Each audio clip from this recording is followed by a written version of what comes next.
Hello friends, it's our third video of thermodynamics. In first video we have already discussed about the basic concepts of thermodynamics. In second video we have discussed about temperature and zeroth law, and in this third video we are going to discuss about heat and work transfer.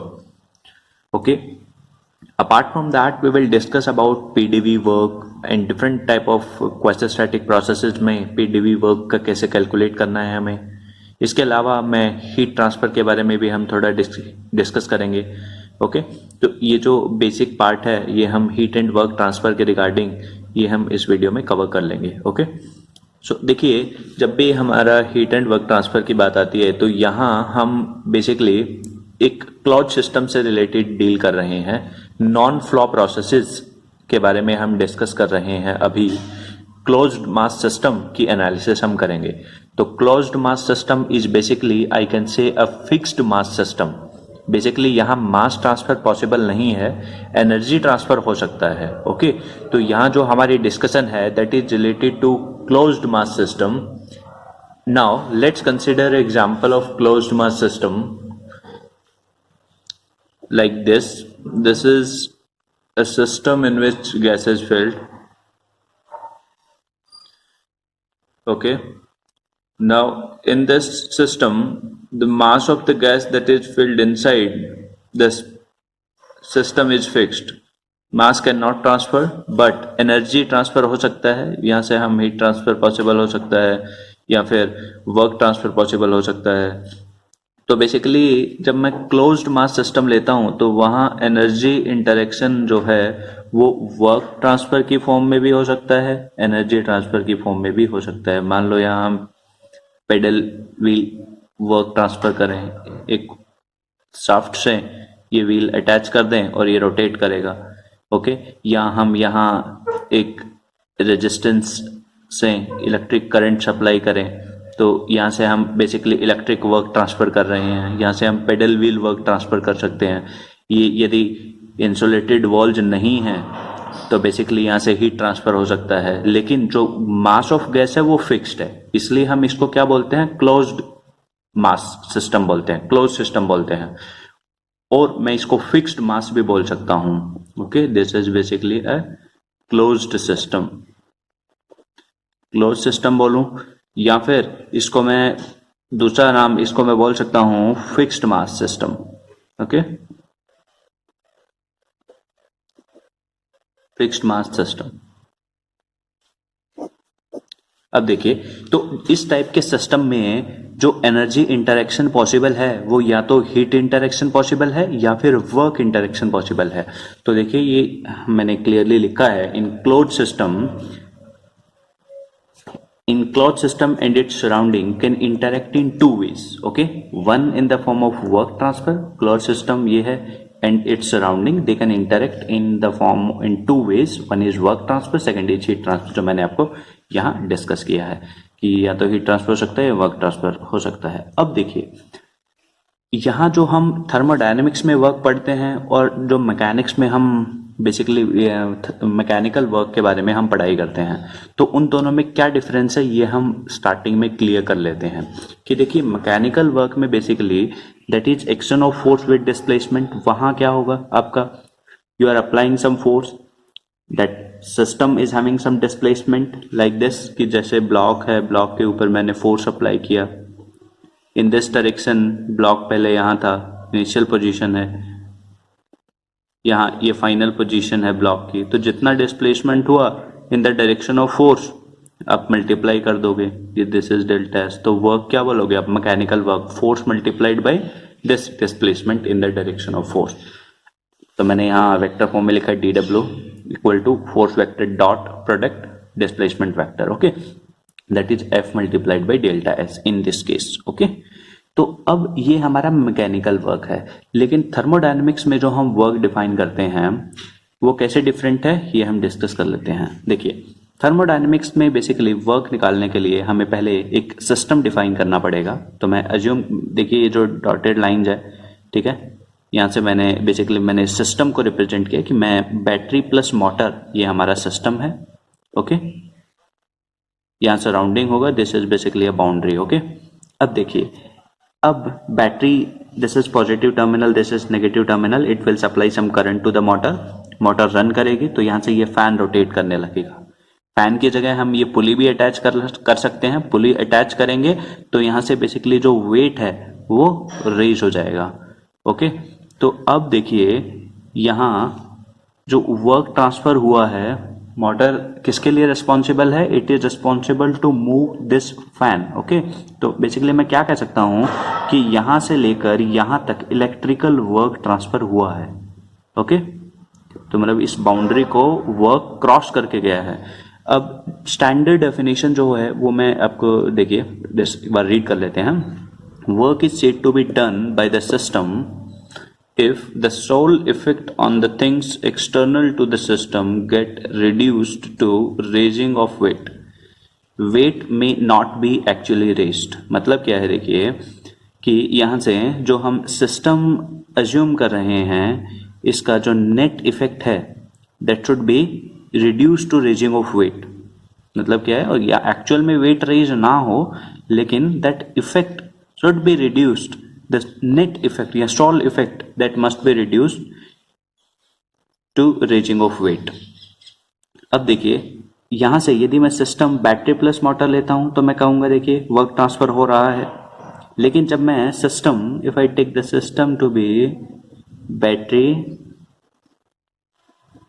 Plus motor plus fan, ये complete system ही ले लूं, then work is not going to cross the boundary। Okay, क्योंकि work है वो एक boundary phenomena है, that should cross the boundary। तो इसके केस में जो वर्क होगा वो कितना हो जाएगा, 0 हो जाएगा।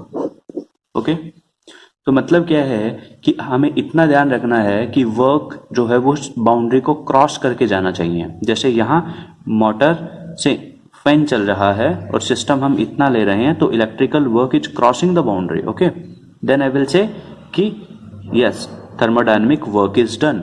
बट यदि मैं सिस्टम इतना कंप्लीट सिस्टम ले लेता हूं that is fan plus motor plus battery, then in this case I will say कि नो वर्क इज डन, क्योंकि work that have not cross the boundary. ठीक है, तो ये बेसिक डिफरेंस है।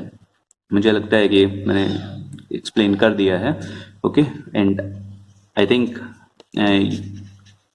You have received the point, और आपको ये अच्छे से समझ भी आया होगा कि हम कैसे थर्मोडायनेमिक वर्क इसमें 0 हुआ है, और क्योंकि देखिए बाउंड्री को क्रॉस करना चाहिए work, that point you have to consider. Okay, now अब हम साइन कन्वेंशन की बात कर लेते हैं। साइन कन्वेंशन में क्या होता है, work done by the system is positive, work done on the system is negative. Okay, जब भी बाय द सिस्टम वर्क, ये स्टैंडर्ड साइन कन्वेंशन है। जैसे हम टरबाइन लेते हैं, यहाँ टरबाइन क्या है, एक वर्क प्रोड्यूसिंग डिवाइस है। Okay, turbine is going to do some work, that work is positive. Compressor है, हमें उसको वर्क सप्लाई करना पड़ता है, या पंप है, पंप को हमें वर्क सप्लाई करना पड़ता है, हम वर्क देते हैं उनको, तो we are basically we are doing work on the system. Okay, तो उनमें वर्क क्या होता है, नेगेटिव होता है, टरबाइन में पॉजिटिव होता है। ओके, तो बेसिकली ये वर्क प्रोड्यूसिंग डिवाइस जो होते हैं उनमें work done by the system positive होता है। अब जॉबिंग डिवाइस होंगे तो वर्क डन बेसिकली उनमें ऑन द सिस्टम होगा और वो नेगेटिव होगा। ओके, मतलब इनको हमें सप्लाई करना है और ये वर्क रिलीज करेंगे। अब हम बेसिक डिस्कस, ये स्टैंडर्ड है, हमें याद कर लेना है कि ओके स्टैंडर्ड साइन कन्वेंशन है ये हमारा। अब हम बेसिकली बात करते हैं पीडीवी वर्क का। ये बहुत ही स्टैंडर्ड टॉपिक है, PDV work and displacement work. इसको हम जनरली बाउंड्री वर्क भी बोल देते हैं। ओके, कई नाम होते हैं इसके, पीडीवी वर्क बोले या डिस्प्लेसमेंट वर्क बोले या फिर बाउंड्री वर्क भी बोल देते हैं। अब इसको समझते हैं कि ये क्या है। ओके, तो इसके लिए मैं एक पिस्टन सिलेंडर अरेंजमेंट लेता हूं। Okay, and gas is filled inside the cylinder, this is piston, okay, this is cylinder, gas is filled inside the system. अब देखिए यहां से pressure is going to be acting over the piston, और यहां से piston initial position 1 से position 2 तक displace हो जाता है। तो पिस्टन यहां से यहां डिस्प्लेस हो जाता है, तो बेसिकली कुछ वर्क हुआ है। ओके, तो वर्क हमने डिस्कस किया, बेसिक मैकेनिक्स वाले रिजल्ट से हम इसको निकालेंगे। ओके, अब वर्क क्या होता है, फोर्स मल्टीप्लाइड बाय डिस्प्लेसमेंट। अब फोर्स क्या होगा, प्रेशर इनटू एरिया होगा, तो प्रेशर मल्टीप्लाइड बाय एरिया। अब डिस्प्लेसमेंट मान लो कि डीएल डिस्प्लेसमेंट हो, इट्स वेरी स्मॉल डिस्प्लेसमेंट, तो P into A into DL. Okay, हम now A into DL is basically DV. Okay, मान लो कि यहाँ पे एक स्लाइट डिस्प्लेसमेंट हुआ है पिस्टन का, दैट इज डीएल डिस्प्लेसमेंट। अब जब मैं इंटीग्रेट करूंगा पोजीशन 1 से पोजीशन 2 तक, तो मेरे पास नेट वर्क आ जाएगा कि यहां से कितना डिस्प्लेसमेंट वर्क हुआ from position 1 to position 2।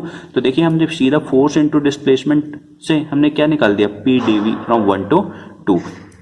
Okay, अब हम इसको कैलकुलेट करेंगे कि पीडीवी वर्क हम कहाँ अप्लाई कर सकते हैं, कहाँ ये लॉजिक वैलिड है हमारा और कहाँ ये फेल हो जाता है। कि वर्क निकालने के लिए, वर्क ट्रांसफर की कैलकुलेशन के लिए जरूरी नहीं है कि हर जगह ही पीडीवी हम अप्लाई कर सकते हैं, तो क्या इसकी कंडीशंस है। ओके, तो वो हम इसमें डिस्कस कर लेंगे। अब देखिए, अब जो इंटीग्रेशन, अब यहां से देखिए मैंने यहां से मेंशन किया है कि this is position 1, this is basically the equilibrium state 1।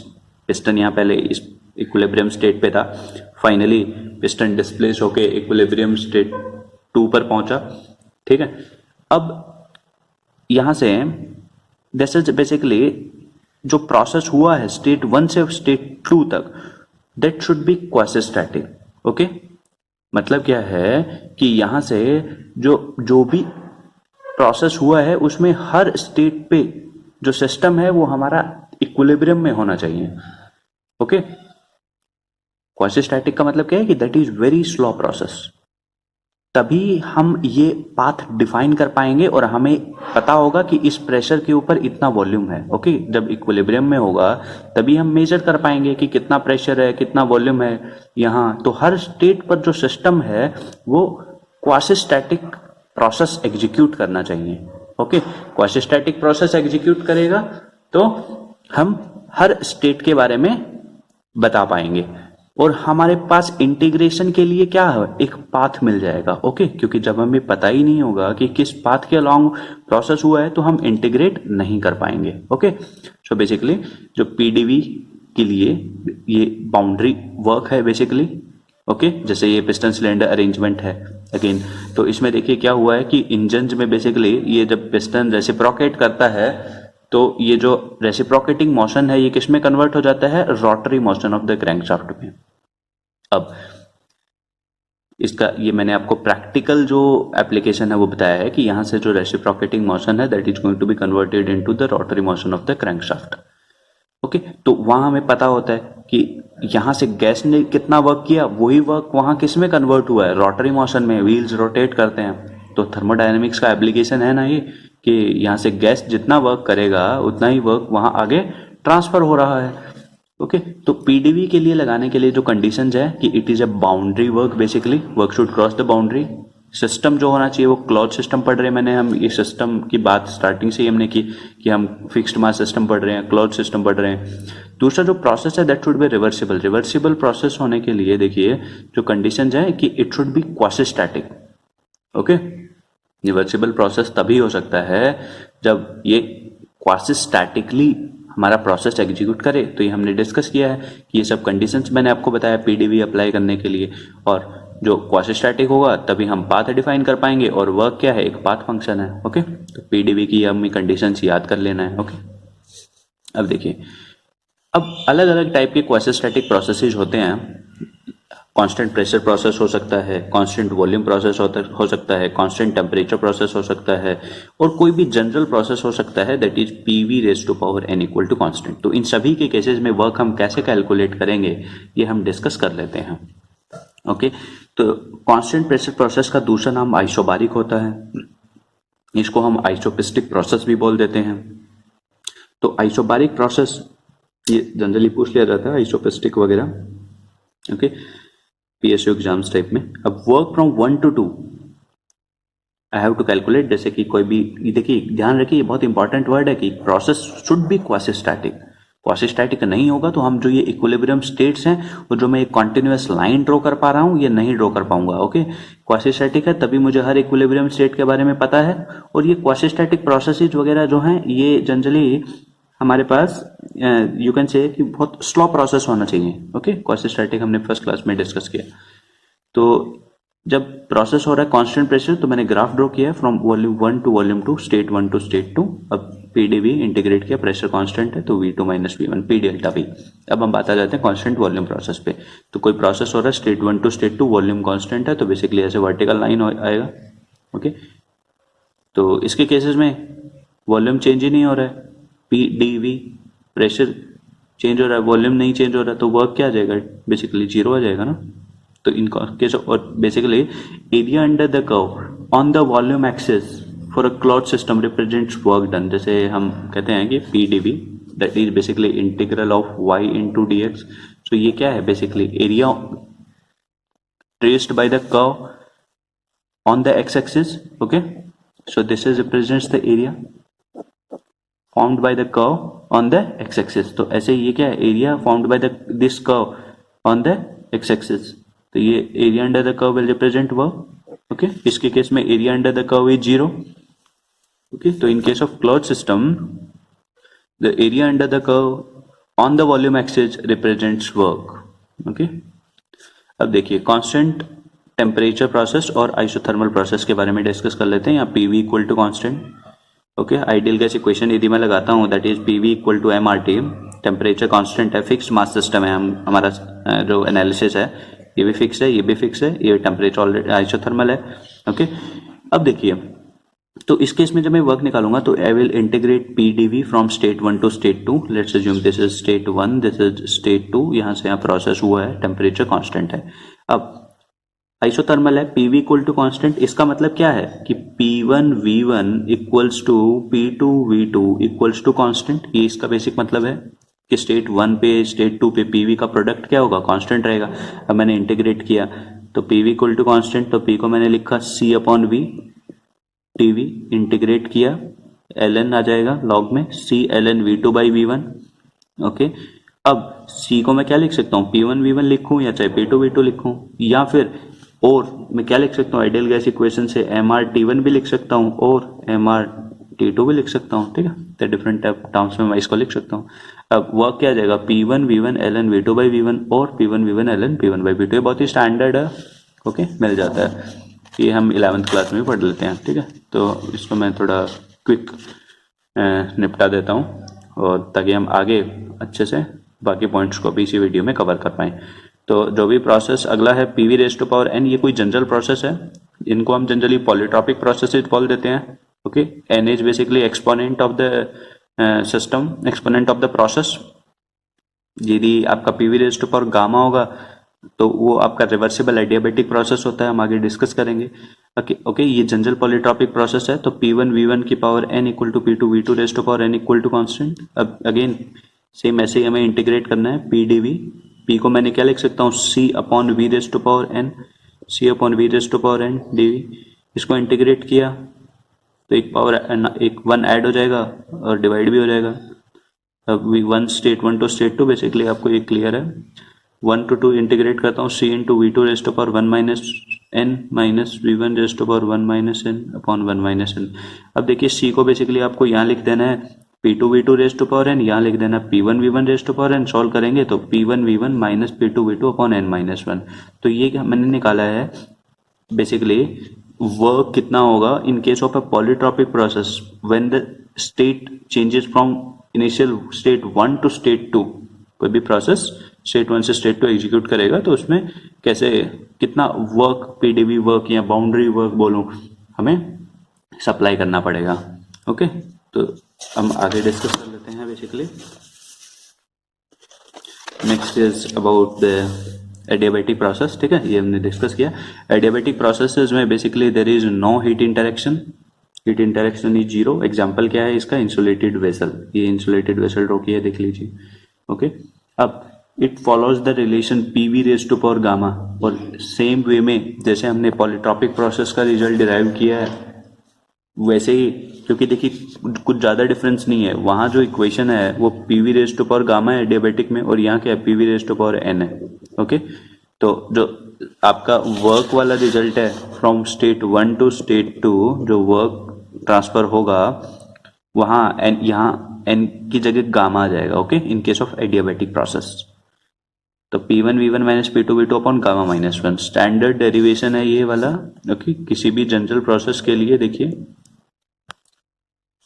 तो हम अगला डिस्कस कर लेते हैं एडियाबैटिक प्रोसेस का वर्क के बारे में। देखिए मैंने आपको बताया P1 V1 minus P2 V2 upon gamma minus 1। अब देखिए ये जो एक स्टैंडर्ड रिजल्ट टाइप है, हम इसको थोड़ा एनालाइज कर सकते हैं कि जब मैं बोलता हूँ कि this is a PV curve, अब यदि प्रेशर कांस्टेंट है तो ऐसे लाइन ड्रॉ कर सकता हूँ, वॉल्यूम कांस्टेंट है तो ऐसे वर्टिकल लाइन होगा, PV इक्वल टू कांस्टेंट है तो देखिए n इक्वल टू 1 ये वाली लाइन बन जाएगी, PV इज टू पावर 2 या PV रेज टू पावर 3 वो ऐसे लाइन बनेगी। क्यों? अब देखिए यहाँ से जैसे जैसे n इंक्रीज हो रहा है, for any PV raise to power n process as n increases in clockwise direction में, जैसे हम मूव करेंगे तो n की वैल्यू देखिए इंक्रीज करती जा रही है। यहाँ n 0 है, 1 है, यहाँ 2 है, यहाँ 3 है और यहाँ n क्या है, इनफाइनाइट है, ओके। तो आपको इतना ध्यान रखना है कि जब मैं क्लॉकवाइज डायरेक्शन में ऐसे मूव करता हूं तो the value of n is going to be increase, okay. क्यों इंक्रीज हो जाती है? क्योंकि बेसिकली देखिए यहाँ से हम क्लॉकवाइज डायरेक्शन में मूव कर रहे हैं तो बेसिकली स्लोप बढ़ रहा है ना, और PV raise to power n जब हम dp बाई dv निकालते हैं तो ये जो n वाली टर्म है ये हमारे पास न्यूमरेटर में आती है, तो जैसे जैसे n बढ़ेगा तो स्लोप बढ़ता जाता है। जब मैं इस इक्वेशन को डिफरेंशिएट करके dp बाई dv निकालता हूँ, if I calculate dp by dv, okay, that is equal to n times of minus p upon v, okay.